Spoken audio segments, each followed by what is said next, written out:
ცოტა ხნის წინ ვსკროლავდი ერთ-ერთ სააგენტოს მედია საშუალებას.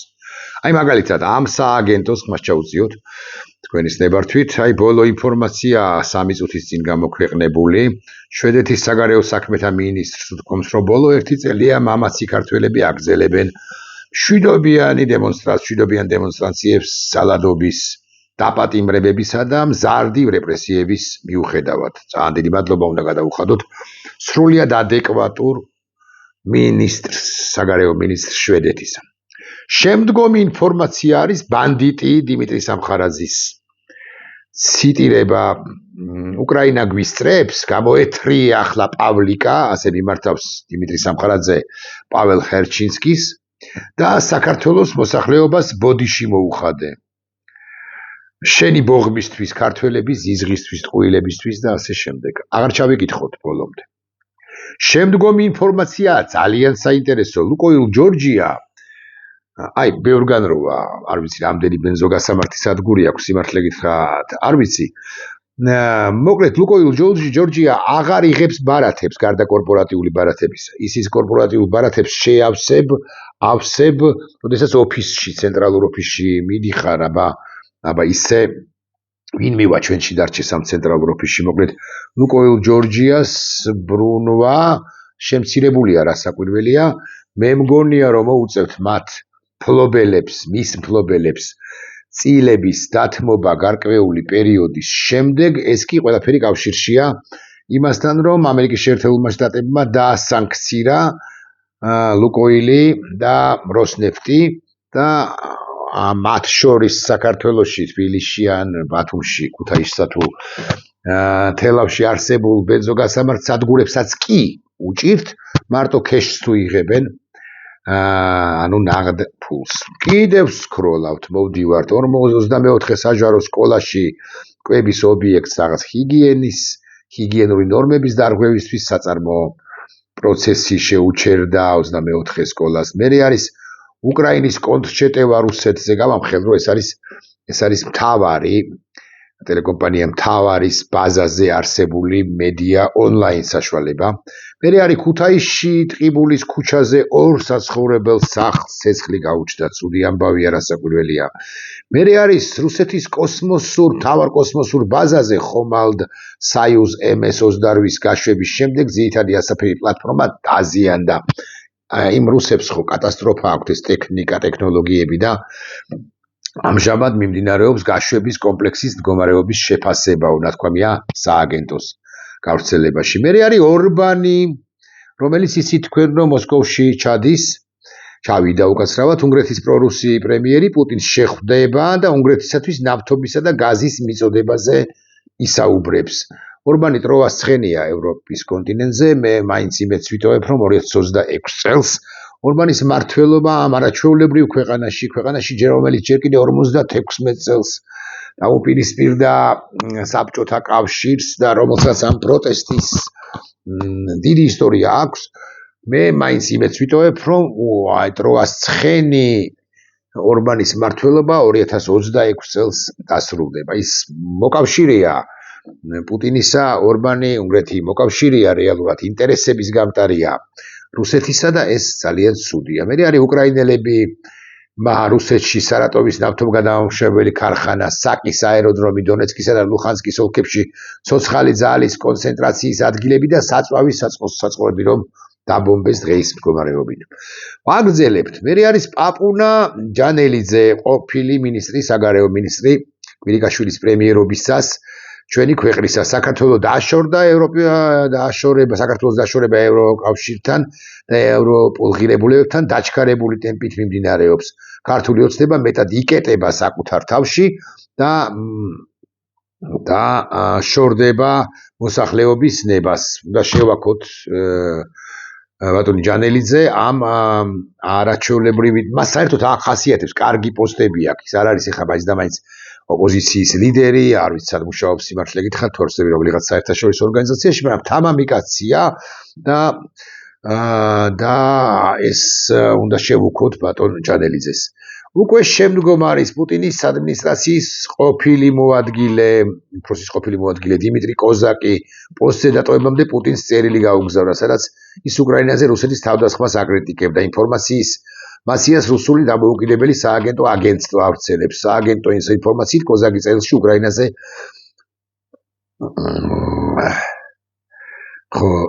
წერილი გავუსალა უკრაინაზე მოკლედ თავდასხმას აკრიტიკებდა. ძალიან კაცი სიტყვებით აკრიტიკებდა და ასე შემდეგ. მერე არის ნავთობმაზე ავტომობილის ზეთის შეცვლაზე, მერე არის ჰონკონგში მომხდარ ხანძარზე, მერე არის გორდულაძე ევროინტეგრაციის შეჩერების 1 წლის თავზე ისიც თქვენ რომ ეგრე მაგის პასუხია 28 დღეს და ხო გამოდიხართ აქციაზე ეს ისეთი კითხვა რომ პასუხს ვერ გასცემთ, მაგრამ მე მაქვს მოლოდინი და ფიქრი და იმედი რომ ბევრი თქვენგანი ახლა ვინც მიყურებთ დღეს საღამოს 7 საათზე ან უნივერსიტეტთან ან ტელევიზიასთან იქნება და ერთად დავიძრებით ყველანი ბევრნი დავიძრებით რუსთაველის გამზირისაკენ. მერე საქსტატისტიკისებით ოქტომბერში საქართველოს ეკონომიკური ზრდა იყო 6%. მერე არის უაღრესად საინტერესო ინფორმაცია ისიც თქვენ რომ უკრაინის ანტიკორუფციული ბიურო ერმაკის სახლშიც კი შევიდა და თუ ერმაკამდე მივიდა გამოძიება კიდევ უფრო მძიმე მდგომარეობაში აღმოჩნდება სამწუხაროდ პრეზიდენტი ზელენსკი, იმიტომ რომ ერმაკი მისი მარჯვენა ხელია. ეს კითხვა საერთოდ ერმაკს შეელევა თუ არა პრეზიდენტი ზელენსკი? ერთი კითხვაა, მაგრამ მეორე კითხვა, რომელიც მაინც ფრთხილად უნდა დავსვათ, რომ ამ ყველაფრით ხომარ სარგებლობს რუსეთის ფედერაცია თეორიულად მაინც, თუმცა აქვე უნდა ვთქვათ, რა საკვირველია, რომ ამ უკრაინის ანტიკორუფციულ ბიუროში მხოლოდ უკრაინელები არ მუშაობენ კი არა, უკრაინელები ყველაზე ცოტანი არიან, ეს ყველაფერი საბოლოო ჯამში ვაშინგტონის ნებართვით და ვაშინგტონის გადაწყვეტილებით და ვაშინგტონის წარმომადგენლები მუშაობენ ამ ანტიკორუფციულ ბიუროში და შესაბამისად ერმაკი იქნება თუ ვინც იქნება დანდობა არ იქნება თუ მართლაც მათ შორის და პირველ ყოვლისა სწორედ ამერიკული ფული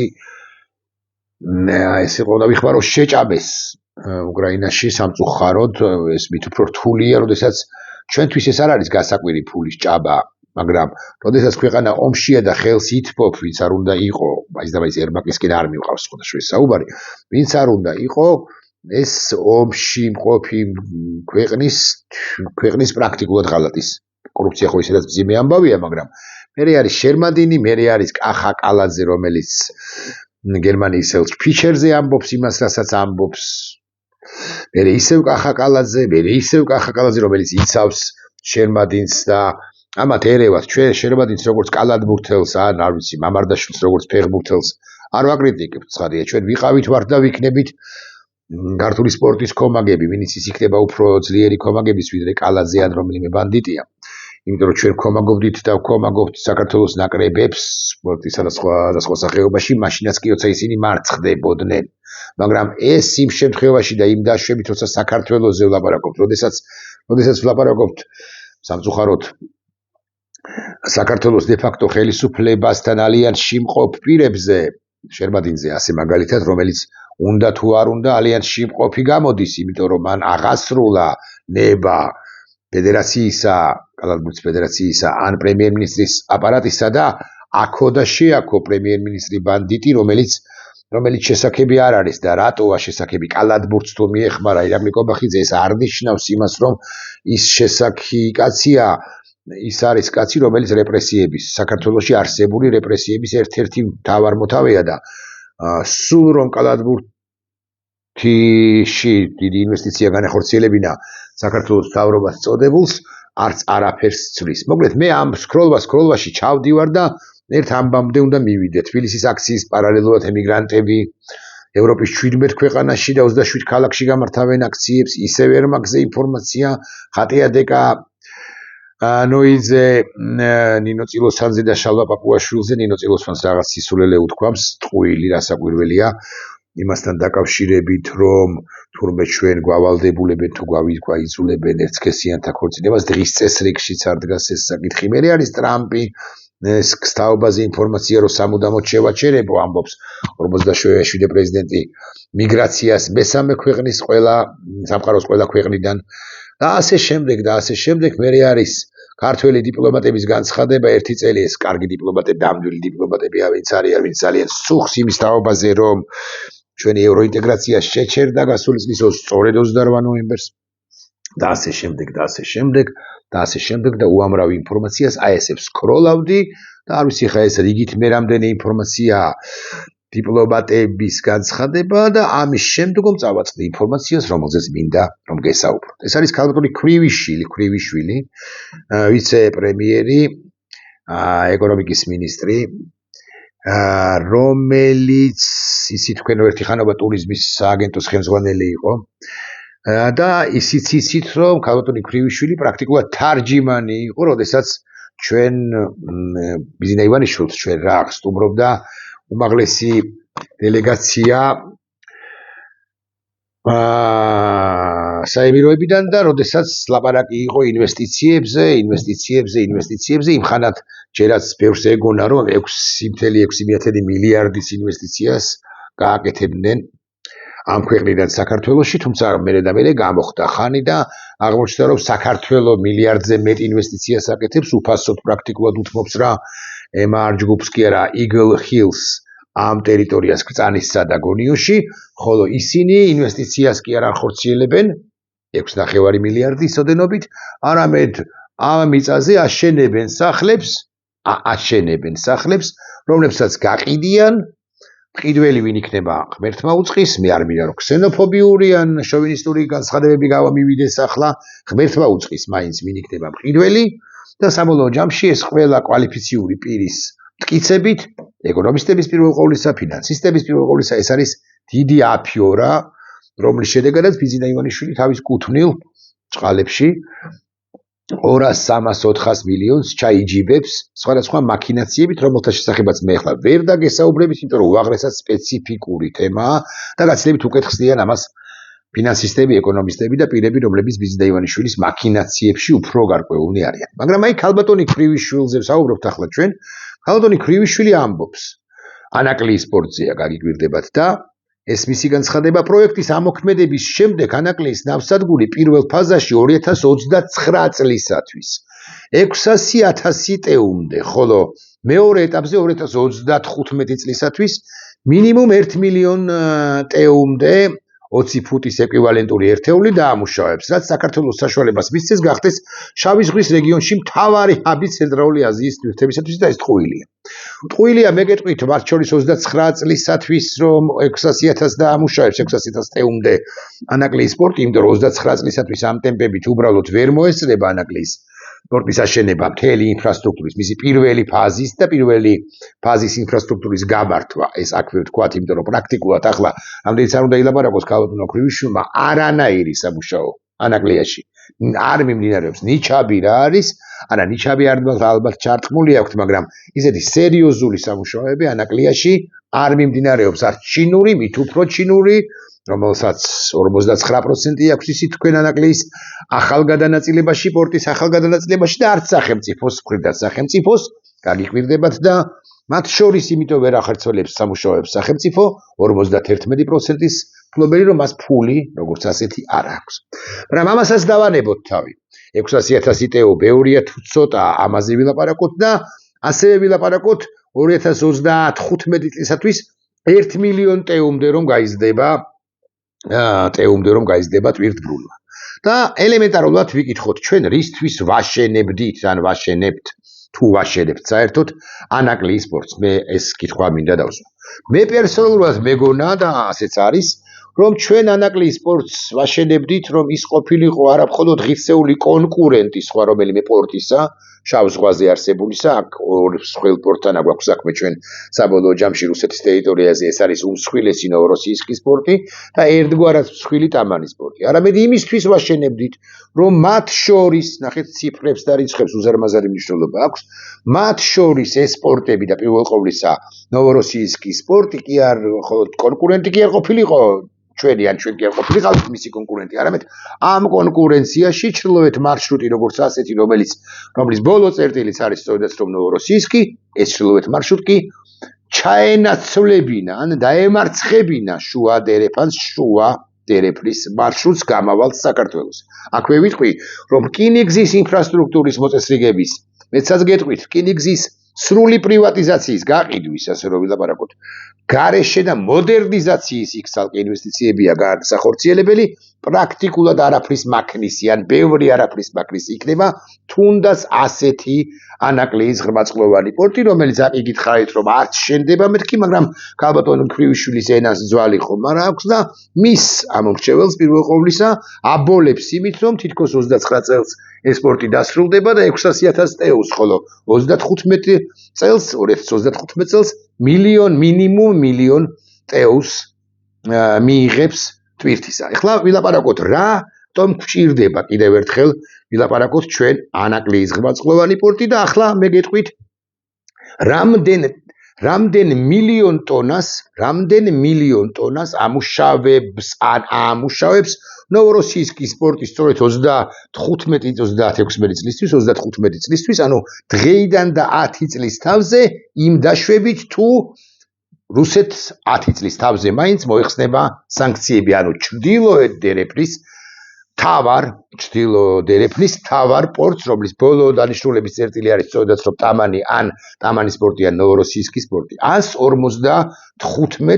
175 მილიონ ტონას მიიღებს წლის განმავლობაში, ისევე როგორც 2011-2014 წლებში იღებდა ნოვოროსიისკის პორტი, 10 წლის თავზეც დესანქცირების გათვალისწინებით მიიღებს სწორედაც რომ 175 მილიონ ტონას. ჩავსკროლოთ თქვენის ნებართვით და ვიკითხოთ თუ 175 მილიონ ტონას იღებს, რამდენს იღებს განა ფოთი იღებს მაქსიმუმ კვლავ ვიმეორებ, არა დღევანდელი მონაცემებით, არა მაქსიმუმ ისი მიღებაც შეუძლია, ეს არის 7-10 მილიონი ტონა, ანუ პრაქტიკულად წარმოიდგინეთ 16-20 ჯერ უფრო ძლავრია ნოვოროსიისკის პორტი, ფოთის პორტზეც კი და ანაკლიის პორტზე რამდენად ძლავრია. ეხლა მე გეტყვით რომ ანაკლია მაქსიმუმ თუ მიიღებს 1 მილიონ ტეუს 35 წლისათვის, რასაც ამბობს ქალბატონი ქვრივიშვილი, ეს არის 25-30 მილიონი წელიწადი 25-30 მილიონი ტონა წელიწადში და კვლავ შეადარეთ 155-165 მილიონი ტონა აქვს წელიწადში ნოვოროსიისკს. რატო ვაშენებთ ანაკლიის პორტს? ეხლა მე გულახდილი კითხვა მაქვს თქვენ, სახელმწიფო თუ ისა რატო ვაშენებს, თუ ის არ იქნება დამმარცხებელი, დამჯაბნი ნოვოროსიისკის პორტისა, თუ სულ რაღაც ესე ვიტყვი ფოთზე სულ რაღაც 4-ჯერ მეც მიიღებს, 4-ჯერ ძლიერ პორტს ვაშენებთ ანაკლისა? 4-ჯერ ძლიერი პორტი იყო იმ თავითვე ჩვენი მიზანი? თუ ჩვენ უნდა შეგვექმნა ანაკლიაში ისეთი პორტი, რომელიც არა თუ ფოთს ცოტა, თუ გნებავთ 4-ჯერ დაამარცხებდა, არამედ ღირსეულ წინააღმდეგობას გაუწევდა ტამანის და მათ არა მხოლოდ ტამანის, არამედ ნოვოროსიისკის პორტებსაც, რომელსაც აკითხარით 155 მილიონი ტონის დამუშავება შეუძლია ტეუების თვალსაზრისით. თუ ვილაპარაკებთ ასე, დიახ, ტეუების თვალსაზრისით ჩვენი ანაკლიის პორტი შეიძლება ვერ დაეწიოს თვლად, მაგრამ ეცადოს რომ დაუეწიოს სწორედ ანაკლიის ნოვოროსიისკის პორტს. და ოღონდ კვლავ ვიმეორებ, აქ ამისთვის რომ ეს მოხდეს, ეს მართლა მოხდეს, სულ მინიმუმ რკინიგზაა გასაყიდი და გასაყიდი არ რკინიგზა არა ჩინელებზე, არამედ ამერიკელებზე, არა ჩინელებზე და რუსებზე ირიბად, არამედ ამერიკელებზე და დასავლეთზე და დასავლეთი გამოთქვამს ამბიციას თუ სურვილს რომ შემოვიდეს ინვესტიციებით რკინიგზაშიც, ოღონდ იმ შემთხვევაში და იმ დაშვებით თუ ქართული ოცნება გადამგდები კიდალა ხელისუფლება, სტაბილურობის ვერ შემქმნელი ხელისუფლება აქ ამ ქვეყანაში მართველი არ იქნება, ეს ხაზგასმით მინდა ვთქვა. ანუ ამათ ვერც ერთ შემთხვევაში და არც ერთ შემთხვევაში არ დაელაპარაკებიან. ფოთი იღებს 177,200 შეუძლია უფრო ზუსტი რომ ვიყო მიღება 180 უკაცრავად 200,000 ტეუსი წელიწადში და ანაკლია კი 2029 წლისთვის სულ რაღაც 600,000 ტეუს გვპირდება. სამჯერ ძლიერი პორტის აშენებას აპირებთ. ეს იყო ჩვენი ჩანაფიქრი, ეს არის ჩვენი შუა დერეფნის ბოლო წერტილის ანაკლიის მთავარი ფუნქცია. ამაზე ვლაპარაკობდით განათმე და სხვები ამ ხნის განმავლობაში რომ ანაკლია უნდა იყოს ისეთი პორტი, საიდეაში ოჩამჩირესთან და მთლიანად შავი ზღვის ინფრასტრუქტურასთან მიერთიანებულ ერთ კონცეფციაში წარმოდგენილი და გაერთიანებული, მაგრამ თუნდაც მხოლოდ ანაკლია, როგორც ასეთი მისი 9 ფაზით ესეთი უნდა ყოფილიყო, რომ სულ რაღაც სამჯერ უკეთესი უნდა ყოფილიყო ფოთზე, მაშინ მართლა კი არ ვემხრობოდი ამ იდეას და არც ვემხრობი, მაგრამ გავაძლიეროთ ეს ფოთი, გავაღრმაწყლოვანოთ ეს ფოთი და გავაძლიეროთ და გავასხვილოთ და რაღაც საჭიროა აქ ჩინელების მოწევა თუ სახელმწიფოს მხრიდან იმ პირობების აღება, საკუთარ თავზე, რომ აუცილებლად ააშენებენ ანაკლიას, ოღონდ არც აშენებენ, ბარემ უნდა ვთქვა, მით უფრო რატო აშენებენ კი არა, თუ აშენებენ, საერთოდ ჩინეთის მონაწილეობა, რომ საეჭვო და საკრიტიკოა, ეს კიდევ ერთხელ უნდა ვთქვათ. ხო, კარგით. ეხლა კიდევ ვისაუბროთ ამ თემაზე.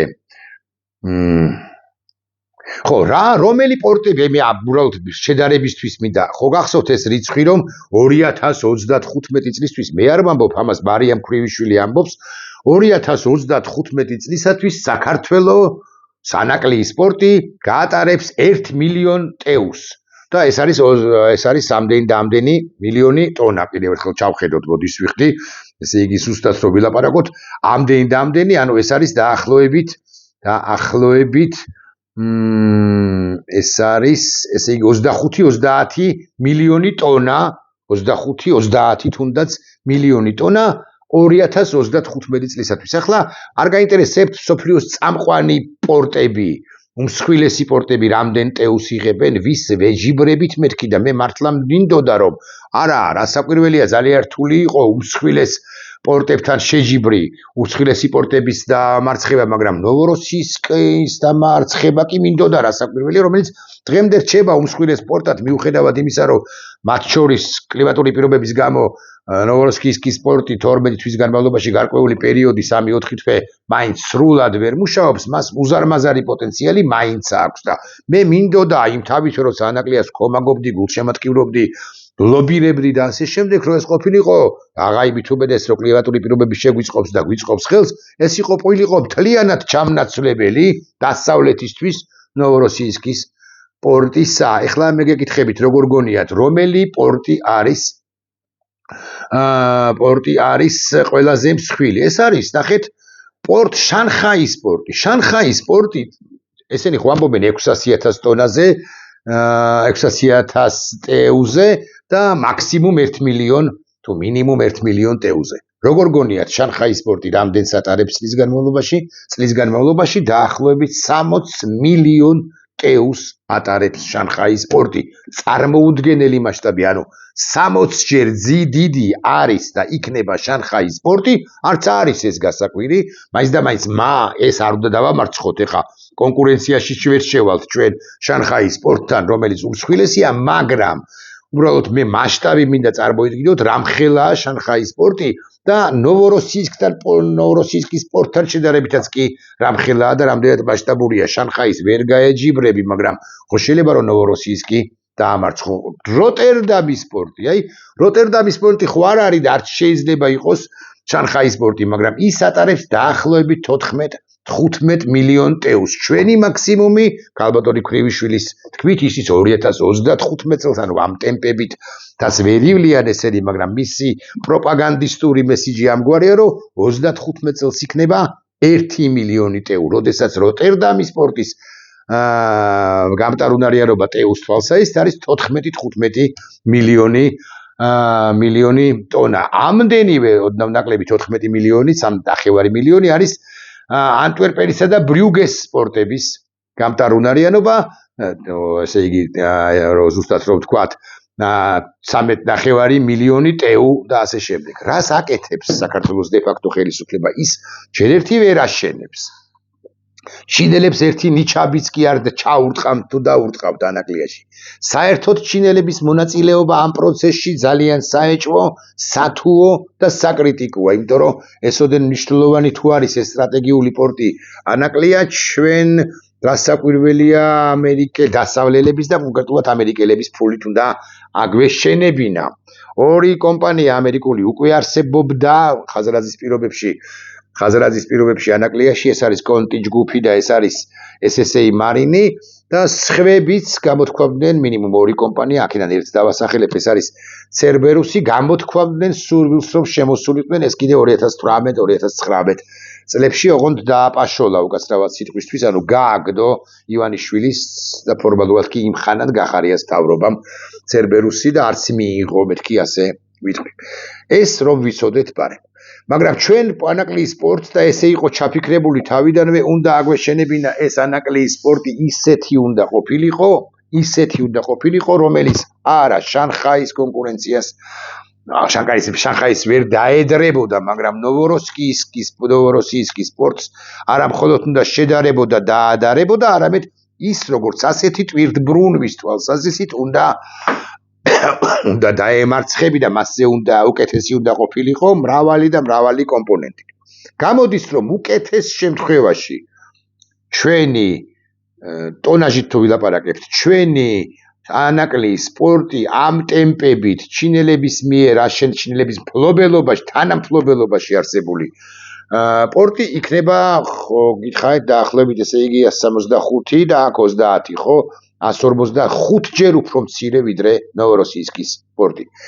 ტეუს ბრუნვის ტეუ თითუვი ანგარიშებს დაახლოებით თანაბარი, მაგრამ ტონაჟით ანგარიში ალბათ უფრო უპრიანია და ისიც არ ვიცით 29 წელს თუ 35 წელს ამ ხელისუფლების პირობებში ეს ჩვენი ანაკლიის სპორტი დასრულდება თუ არ დასრულდება. ამიტომ ბოლო სიტყვები პრაქტიკულად ბოლო წინააღმდეგები.